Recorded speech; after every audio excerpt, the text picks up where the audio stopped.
감사를 드리고요. 오늘 하나님께서 우리에게 주시는 말씀을 봉독하겠습니다. 창세기 46장 1절에서 7절까지 말씀입니다. 창세기 46장 1절에서 7절, 구약 73면입니다. 네, 우리 한 절씩 교독하도록 하겠습니다. 제가 먼저 읽도록 하겠습니다. 이스라엘이 모든 소유를 이끌고 떠나 브엘세바에 이르러 그의 아버지 이삭의 하나님께 희생 제사를 드리니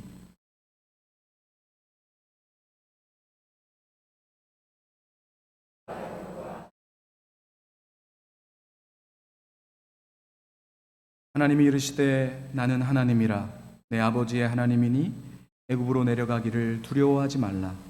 내가 거기서 너로 큰 민족을 이루게 하리라.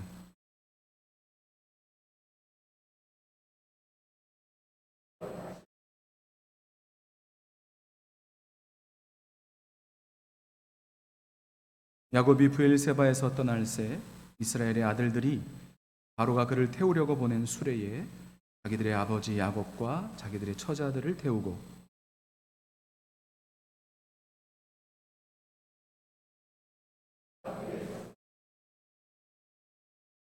함께 읽습니다.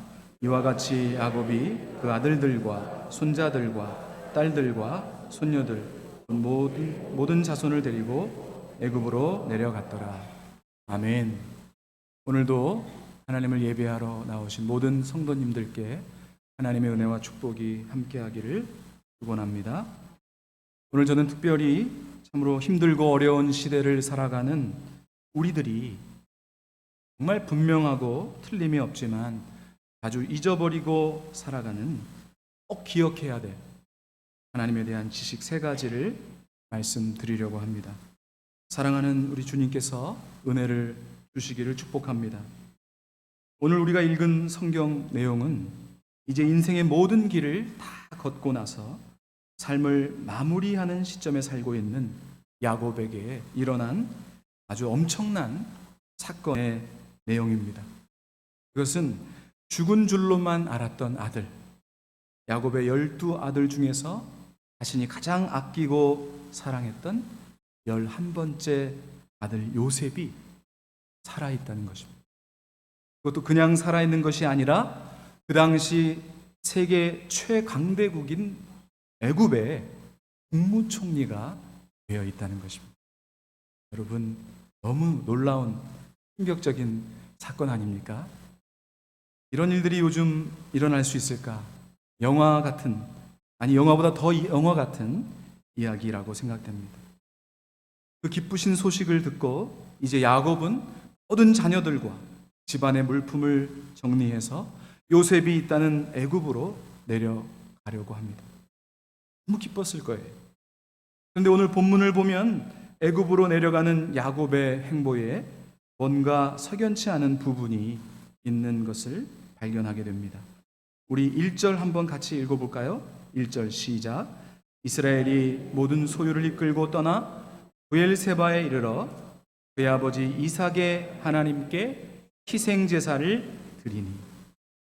야곱은 애굽으로 내려가다는 여정을 가다가 브엘세바라는 곳에 멈추어서 하나님께 제사를 드리고 있는 것입니다. 성경을 많이 읽으신 분들은 아실지 모르지만 이 브엘세바는 야곱 자신뿐만 아니라 그 집안에게 굉장히 의미가 있는 장소입니다. 브엘세바는 야곱이 자신의 형 에서를 피해서 하란 삼촌 집으로 갈 때 하나님을 만났던 장소. 야곱의 사닥다리가 거기서 펼쳐지죠. 그리고 자신의 아버지 이삭도 브엘세바에서 하나님, 그리고 자신의 할아버지였던 아브라함도 하나님을 만나 이삭을 바치라는 이야기를 들은 곳입니다. 여러분, 하나님은 아브라함과 이삭 인생에 그렇게 자주 빈번히 나타나지 않아요. 드문드문. 그런 것들을 생각해 보면 자신도 하나님을 만났고 자신의 아버지도 하나님을 만났고 게다가 자신의 할아버지도 하나님을 만났던 장소예요. 얼마나 특별한 곳이겠어요. 우리 교회도 이제 70년 이상의 역사가 되었기 때문에 어쩌면 우리 교회가 부엘세바 같은 곳이다 생각하는 분들이 있을 수 있습니다.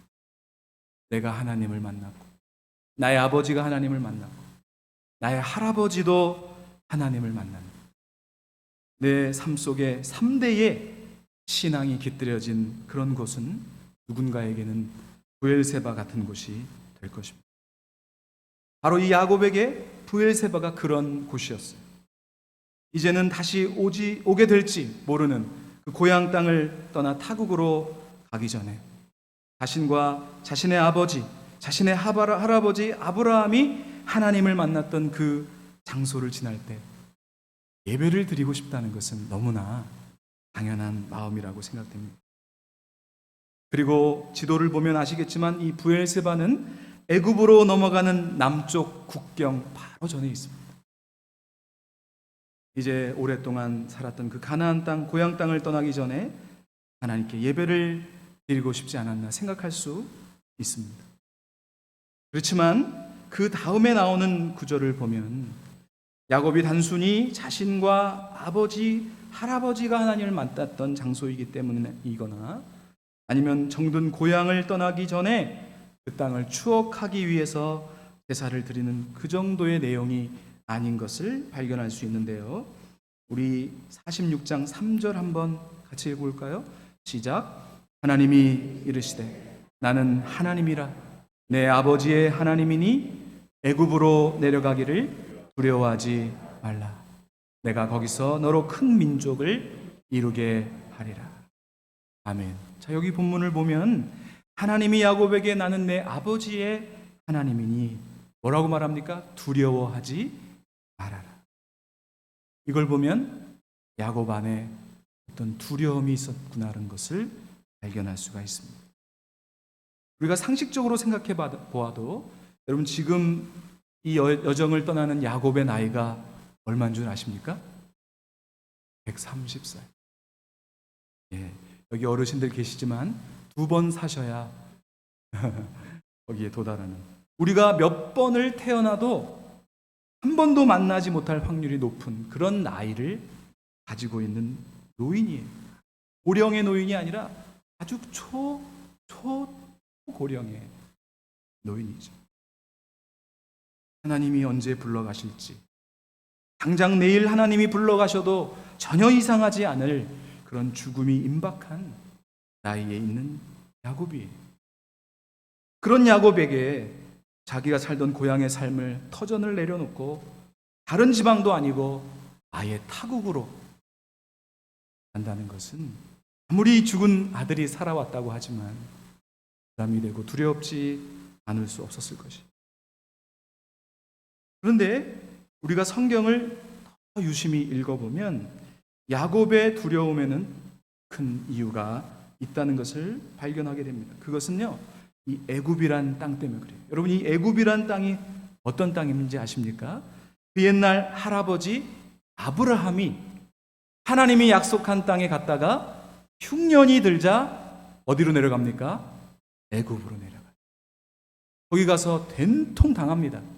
애굽 왕에게 자신의 할머니 사라를 잃어버릴 뻔한 봉변을 당한 땅이 바로 애굽입니다. 그리고 하나님은 그 이후에도 아버지 이삭에게도 나타나셔서 애굽으로 내려가지 말아라, 이런 말씀을 하셨다. 그리고 야곱에게 고민이 됐던 것은 이 땅이 바로 하나님이 보내시고 하나님이 축복하시고 하나님이 약속하신 땅이기 때문에 그런 것이죠. 불편한 거예요.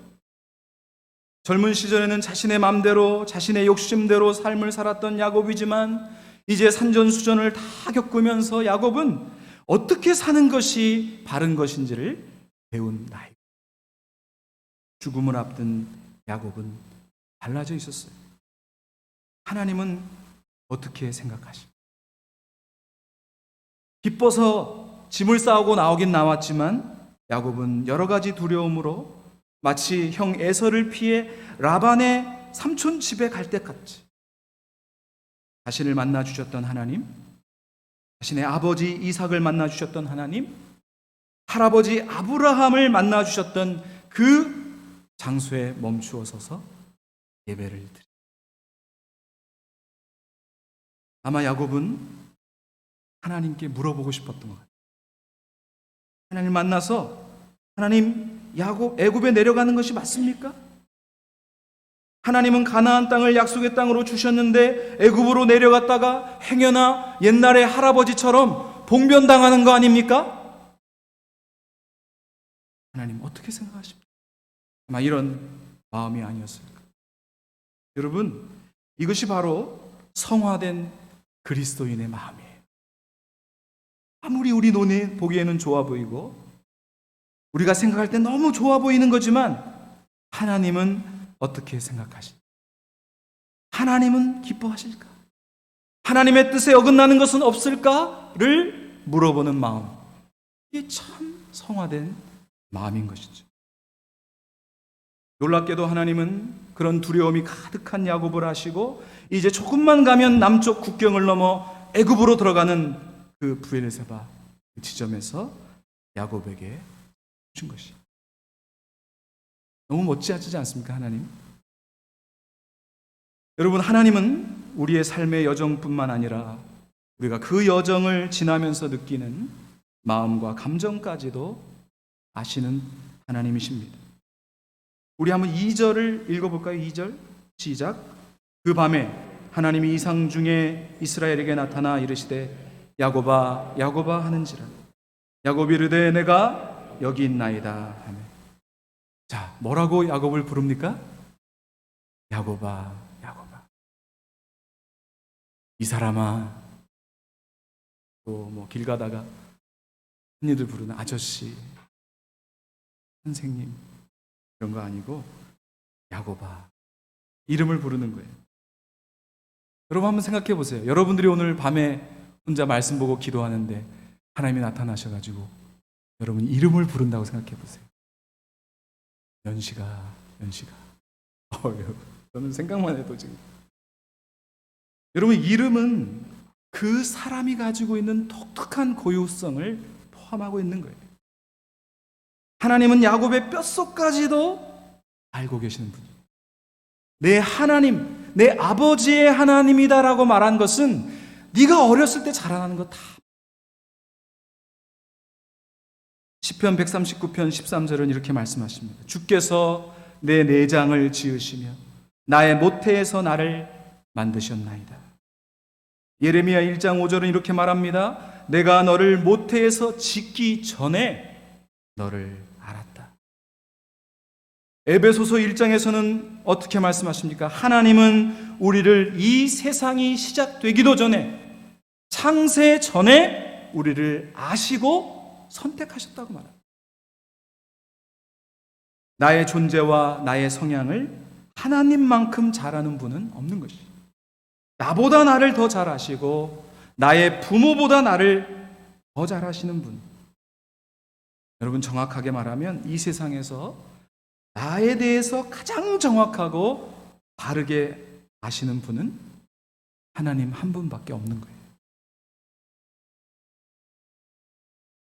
사랑하는 성도 여러분, 오늘 하나님이 야곱을 향하여 두려워하지 말아라 이렇게 말씀하시는 걸 보면 하나님은 나에 대한 모든 것을 알고 계실 뿐만 아니라 지금 내가 어떤 상황에 있는지, 심지어 그 상황 가운데 내가 어떤 마음과 감정을 느끼고 있는가지도 알고 계시는 분이다 라는 것입니다. 여러분, 우리가 TV 드라마를 보면 부부들이 자주 싸우면서 이런 말을 하는 것을 들을 수가 있어요. 집안일을 하고 있는 아내에게 남편이 직장에서 돌아와서 뭐라 그럽니다. 그럼 아내가 뭐라 그럽니까? 당신은 내가 얼마나 힘든 줄 알기나 해. 그러면 남편도 똑같이 받아치죠. 당신은 내가 밖에서 사람들 비위 맞추고 직원들 눈치 보고 상사들 눈치 보고 얼마나 고생하는지 알기나 해. 이 알기나 해? 서로 몰라준다고 서운한 것이죠. 그런데 우리 하나님은 애굽으로 내려가기를 두려워해서 부엘세바에서 제사를 드리고 있는 야곱의 마음을 아시고 나타나신 거예요. 그리고 이렇게 말씀하십니다. 야곱아, 두려워하지 마라. 나는 내 아버지의 하나님이다. 너무 감사하시죠. 두 번째 우리가 주목할 단어는 바로 함께라는 단어입니다. 46장 4절 앞부분만 한번 읽어보겠습니다. 시작. 내가 너와 함께 애굽으로 내려가겠고. 뭐라고 말씀하세요? 내가 너와 함께 애굽으로 내려가겠다. 아마 야곱에게 힘이 되었을 것입니다. 애굽으로 내려가는 야곱에게 애굽으로 내려가는 것을 두려워하지 마라. 괜찮아. 잘 가. 힘들겠지만 잘 다녀와라. 내가 여기서 기다리고 있을게. 그렇게 말씀하신 것이 아니라 야곱아, 애굽으로 내려가는 것을 두려워하지 마라. 내가 함께 내려가겠다. 함께. 여러분, 누군가가 나와 함께하는 것은 큰 힘이 됩니다. 밤중에 깊은 산속에서 길을 잃었을 때 혼자라고 생각해 보십시오. 여러분, 그럴 때는 강아지 한 마리만 옆에 있어도 위로가 되는 거예요. 교도소 독방이 왜 힘들까요? 혼자 남겨진다는 것은 무서운 일인 것입니다. 흔히들 아이들이 병원에서 치료를 받으려고 할 때 의사가 이제 부모님들은 나가 계세요. 그러면 애들이 갑자기 통곡을 하기 시작합니다. 엄마 가지 마. 아빠 가지 마. 그런 거 많이 봤어요, 병원에서. 그럴 때 엄마가 알았어. 엄마 안 갈게. 손 탁 잡아주면은 무섭지만 그래도 그 치료를 받을 수 있는 힘을 얻는 거예요. 오늘 성경을 보면 마치 하나님이 야곱에게 그렇게 하시는 것 같아요. 야곱아, 애굽으로 내려가기를 두려워하지 마. 나도 함께 갈게. 얼마나 든든합니까? 그래서 하나님은 성경 곳곳에서 하나님의 백성들에게 말씀하시는 것이 내가 너와 함께 하겠다. 하나님은 절대로 자신의 선택한 백성들을 버리지 않으시는 하나님이십니다. 히브리서 13장 5절에는 이렇게 말씀하고 있습니다. 그가 친히 말씀하시기를 내가 결코 너희를 버리지 아니하고 너희를 떠나지 아니하리라. 신명기 31장 6절에서는 너희는 강하고 담대하라. 두려워하지 말아라. 그들 앞에서 떨지 말아라. 이는 내 하나님 여호와 그가 너와 함께 가시고 결코 너를 떠나지 아니하시며 버리지 아니하실 것이라. 사랑하는 성도 여러분, 하나님이 우리와 함께 하고 있는 것, 하나님이 여러분과 함께 하고 있는 것입니다. 사람들은 비록 나를 외면하고 세상을 살면서 지금 이 시대는 부모가 자식을 버리는 시대가 되었음에도 불구하고 하나님은 자신의 자녀들을 절대로 버리시지 않으십니다. 그럼 꼭 믿으시기를 주님의 이름으로 부탁드립니다. 마지막으로 하나님께서 오늘 우리에게 주신 복된 단어는 인도하심입니다. 우리 46장 4절 아까 읽은 뒤에 후반부부터 반드시부터 한번 읽어볼까요? 시작. 반드시 너를 인도하여 다시 올라올 것이며. 반드시 너를 인도하여 다시 올라올 것이다. 여러분, 우리가 좀 전에도 말했지만 어떤 사막이나 산속에서 길을 잃었을 때 혹은 인생의 길을 가다가 길을 잃었을 때 누군가가 나와 함께 해주는 것은 힘이 되는 것은 분명합니다. 그런데 문제는 그 둘 다 어디로 갈지를 모른다면 어떨까요? 아니, 두 명이 아니라 여러 명이 함께 있다고 생각해 보십시오. 아무리 많이 있어도 그들이 다 어디로 갈지를 모르면 그것은 의미가 없는 것이죠. 그럴 때 그 길을 잘 아는 누군가가 짠 하고 나타나서 여러분 길을 잃었네요. 저를 따라오세요. 이 길을 잘 알아요. 그러면 여러분 우리의 마음이 어떻게? 하나님은 이스라엘의 역사 속에서 늘 하나님의 백성들을 인도하여 주셨습니다. 불기둥으로, 구름기둥으로, 때로는 기적으로, 때로는 세미한 음성으로. 오늘날은 어떻게 인도하십니까? 성령과 예수 그리스도를 통해서 우리를 인도하세요.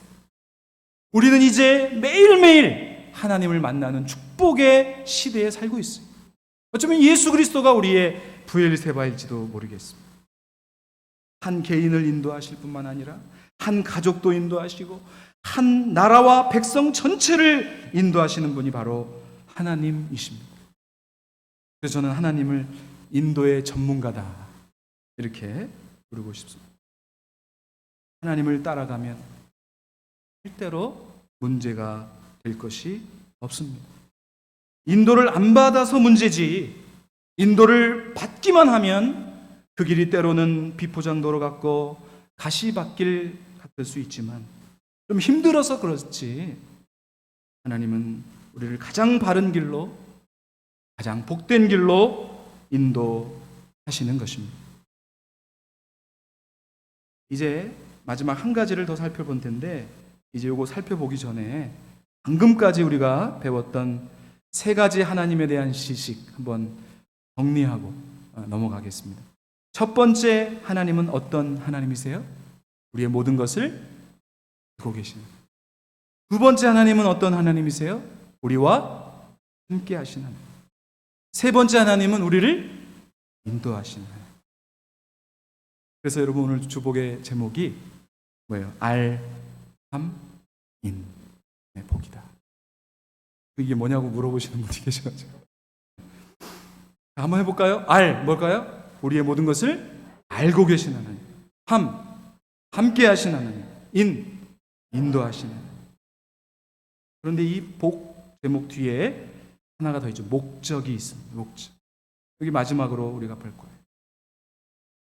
46장 4절을 보면 그것을 발견할 수 있는데, 4절 한번 읽어보겠습니다. 시작. 하나님이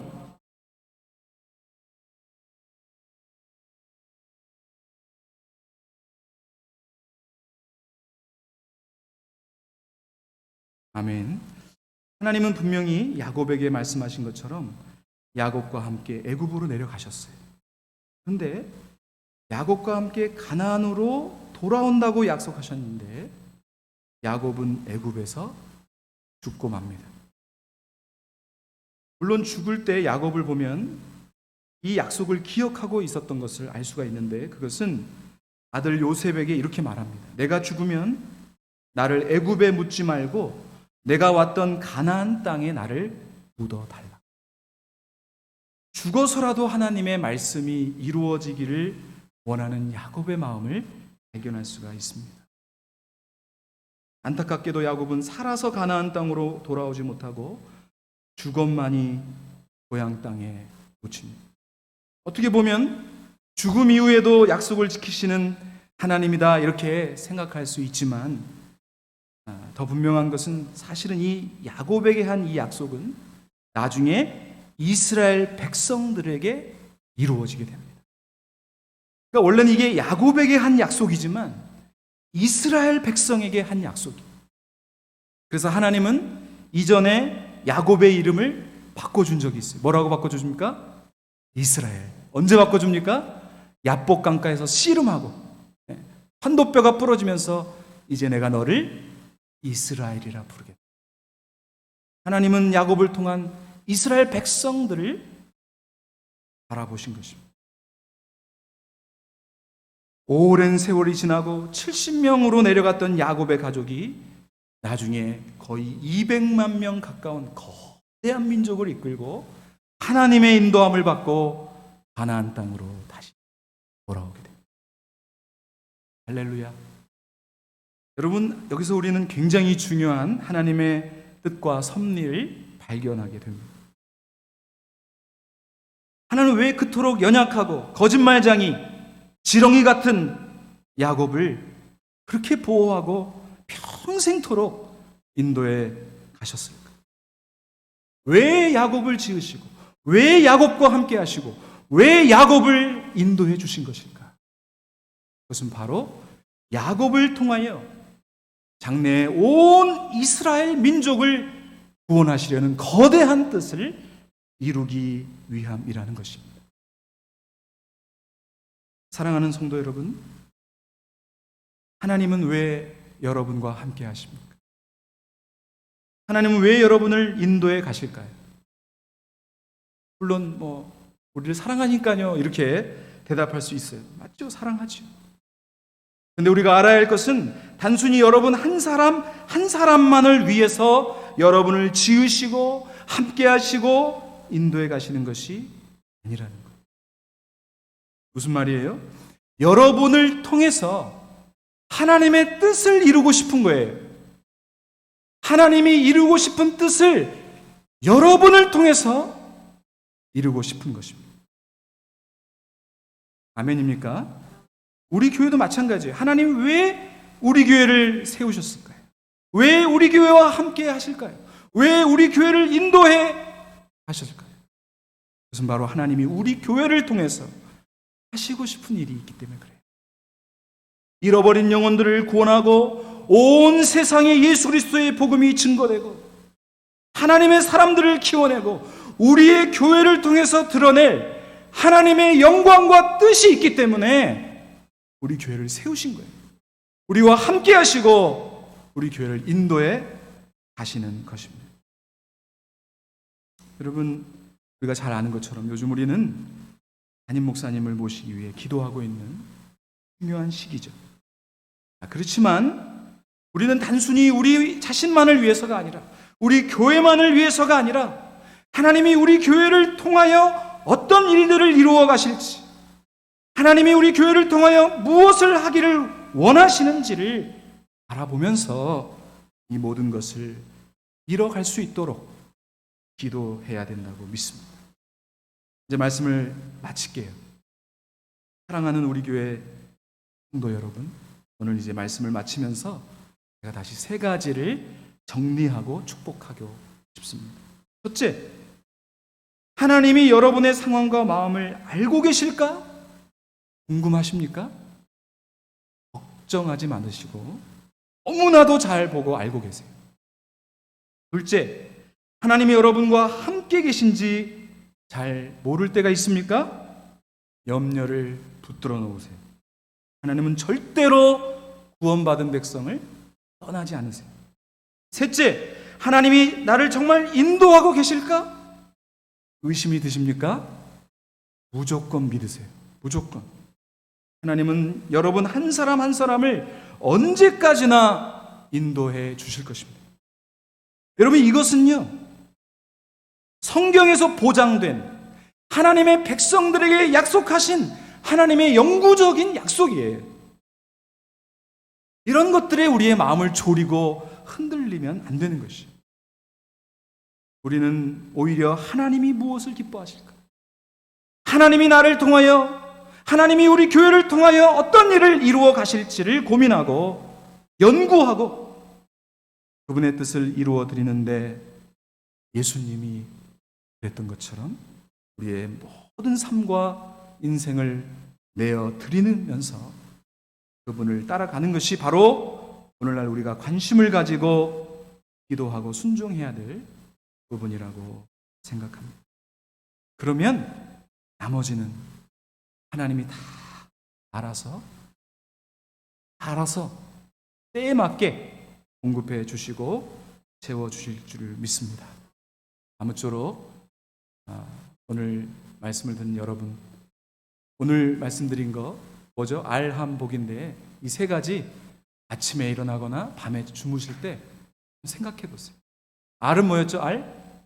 하나님이 우리를 보고 계신다. 함께 하신다.